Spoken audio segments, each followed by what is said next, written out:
to another episode of The Follow-Up.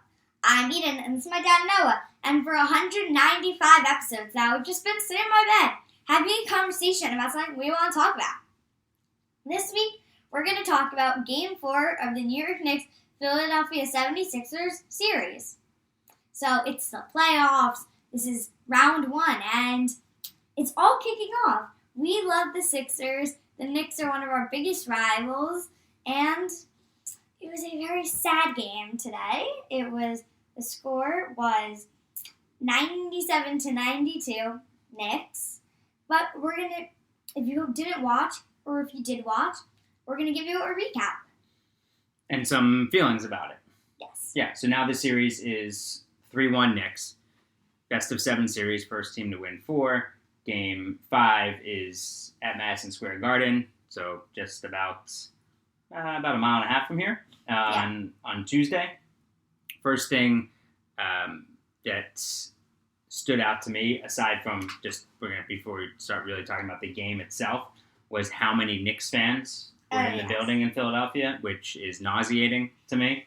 And John Starks, former Knick, with a courtside seat, and then the other night he was courtside also. I think Carmelo might have been there with him. I just don't know how that's allowed to happen. Like how the Sixers, as an organization, would allow Knicks, a former Knick, and I know he works for the organization, to sit courtside, and how so many Knick fans are even allowed in the building. Like, they have to be able to control who's getting these tickets. It really drove me nuts. Well, when they do the tickets, they don't ask you, are you a Knick fan? Are you a Sixers fan? But they can control how many tickets are out there on the open market to be sold. And I think Sixers fans who are selling their tickets need to not sell their tickets to Knick fans. How about that?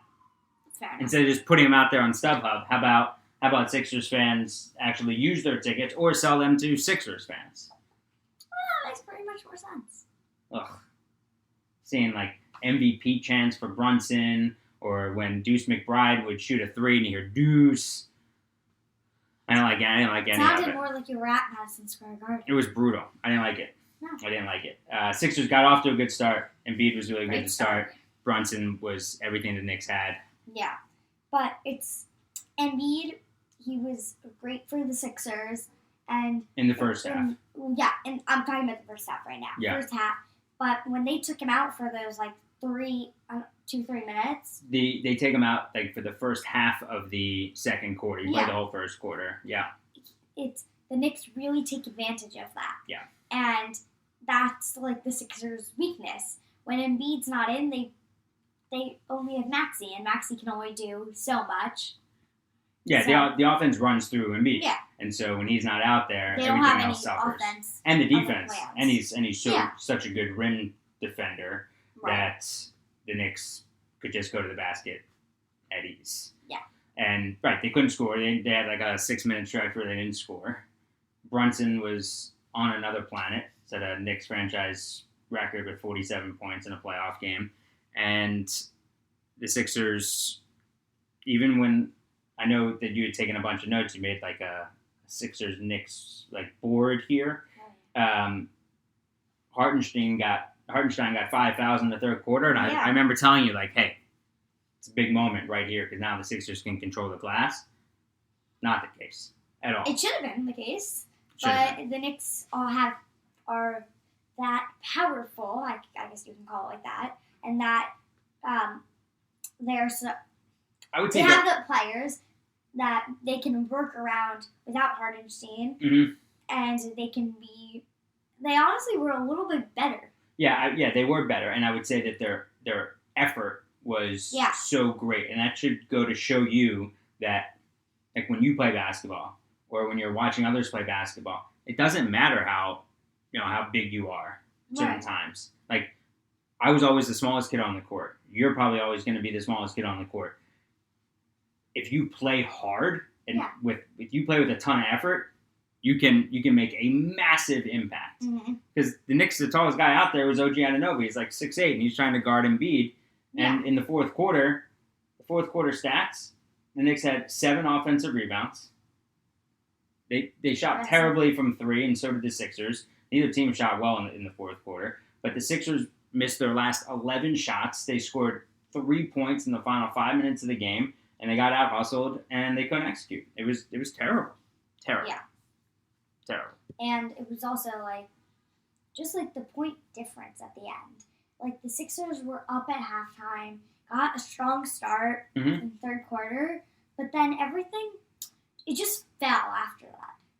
Yeah, you're right. They couldn't sustain it. Yeah. Yeah, they couldn't sustain it. They had those lulls, those long, and in the playoffs, you can't have these long stretches when you're not scoring, or those three. I think they had 3 straight possessions with a turnover. Yeah. You can't give things away in the playoffs. And look, what Embiid is doing in the condition that he's in is remarkable. Yeah. I thought they should have played more, maybe Nick Batum down the stretch a bit more. But the fact that Jalen Brunson was able to do what he did showed a lot. I think there were some deficiencies defensively from the Sixers, despite them playing some good defense at times, and Brunson just made some amazing shots. Just like, especially, Brunson scored a ton in the first, but it's in the first half. Mm-hmm. But especially in the second half, he was just so dominant.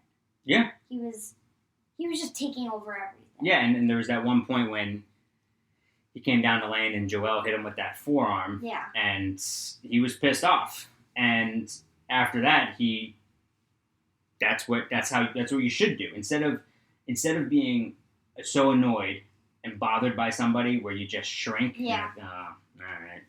You use that energy and you play harder. Exactly. So you can get back at that. And it's like, okay, that little mistake, it's fine. I'll make up for it. Well, yeah, or like, hey, someone tried to knock me down. All right, well, I'm gonna go win the game and knock them down. Yeah, and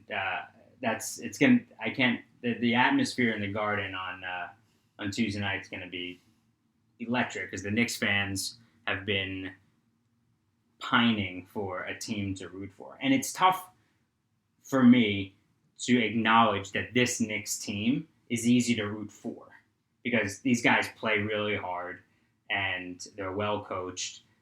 I'm not rooting for them in this series, but there aren't any players on this Knicks team where Jalen Brunson doesn't walk around like a superstar. It doesn't carry in that way. It's a very team-oriented group, which is impressive.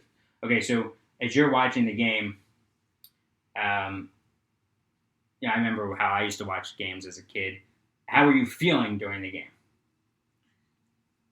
Feeling? Yeah, like be honest. Like there's the six, like as the game was going on, Sixers are winning, you feel good. Sixers start losing, Sixers lose. Did it make you feel any certain way?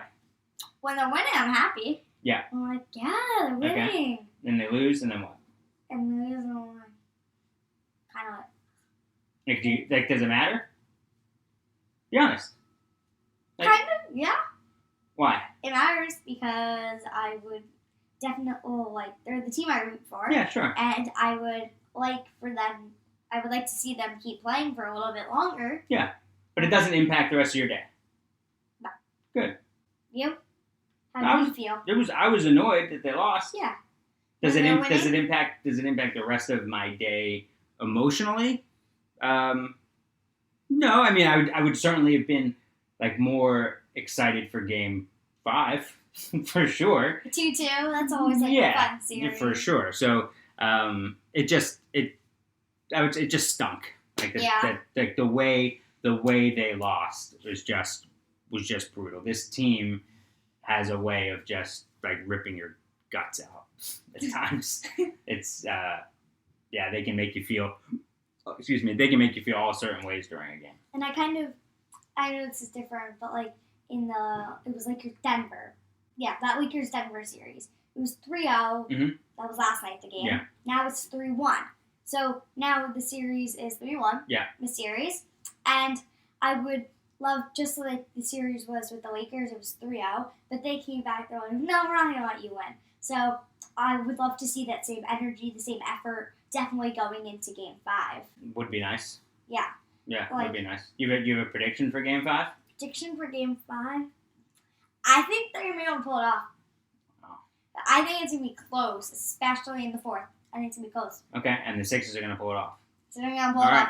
You have a friend in class who's a huge Knicks fan, and you're the only Sixers fan in your class, right? You think? Yeah. You think? There's this one boy who's a big Knicks fan, and he's very annoying when he talks about the Knicks. Right, but Game 5 is Tuesday, and spring break ends for you. Your first day back is Wednesday. That would be I wouldn't like walking back into that class because he's gonna taunt you if they win. And he also sits next to me in class. God. And I told him the Sixers were gonna win in 6, but No, that can't happen. That can't happen anymore. It's gonna have to be 7. It would have to be 7, but yeah. I really hope they win Game 5. I really hope they win. Yeah. For multiple reasons. Exactly. Including that one. Anything else?